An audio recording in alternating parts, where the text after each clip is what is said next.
My name is Reynan Espas Jr. My name is Liserina Claire T. Amador. I am Kylie Limbo. And we are the Group 6.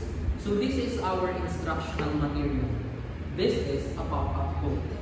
So our objective is to analyze the literary text as expressions of individual or communal values within the structural context of figures of speech and sound devices. Meaning to say, at the end of the lesson, the students will be able to identify what are the figures of speech and sound devices in the literary text. They will also identify what are the personal and communal values that they can get from the poem.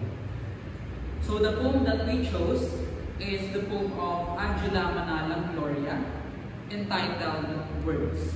So now, let's proceed to the content of our pop-up book. So this is the first line of the poem. I never meant the words I said, so trouble not your honest head.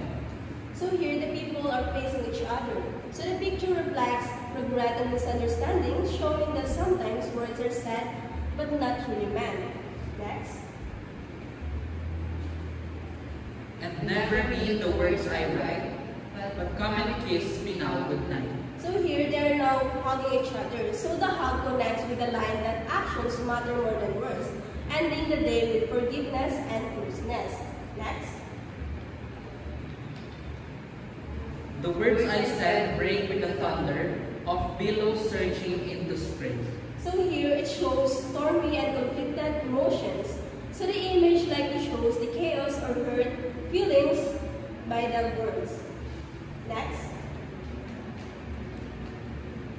Unfathomed depths withhold the wonder of all the words I never say.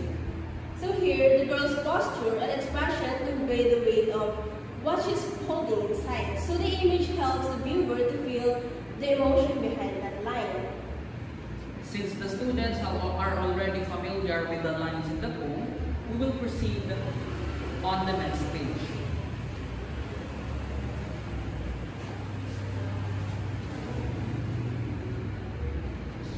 So how the poem speaks to us.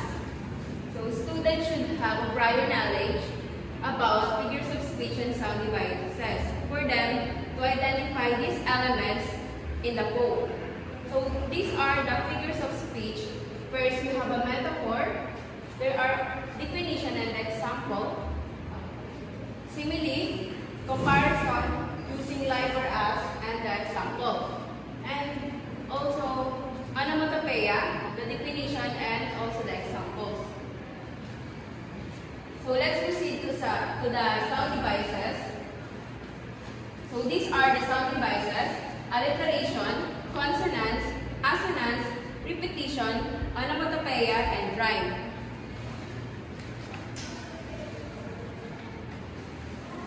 Since the students already have a prior knowledge about figures of speech and sound devices, they are now going to identify what are the figures of speech and sound devices that was used in the poem. So we will go back to the previous pages wherein the lines of the poem are located. Next, let's move on to the next page. These are the personal and communal values that they get from the poem. Let's proceed to personal values: love, forgiveness, and sincerity. In communal values, peace, understanding, and respect. Since the students already know what are the personal and communal values that they can get from the poem, they also identify what are the figures of speech and sound devices that was used in the poem to deepen its meaning. Let us have now the self-reflection for the students. So this is the final stage of our pop-up book. So this is what we call collage of thoughts. So what they are going to do is that they will write at least 1 to 2 sentences of the unspoken words that they want to say, either for their classmates, family, or friends. And after that, they will paste it in this page. So that is our instructional materials. Thank you.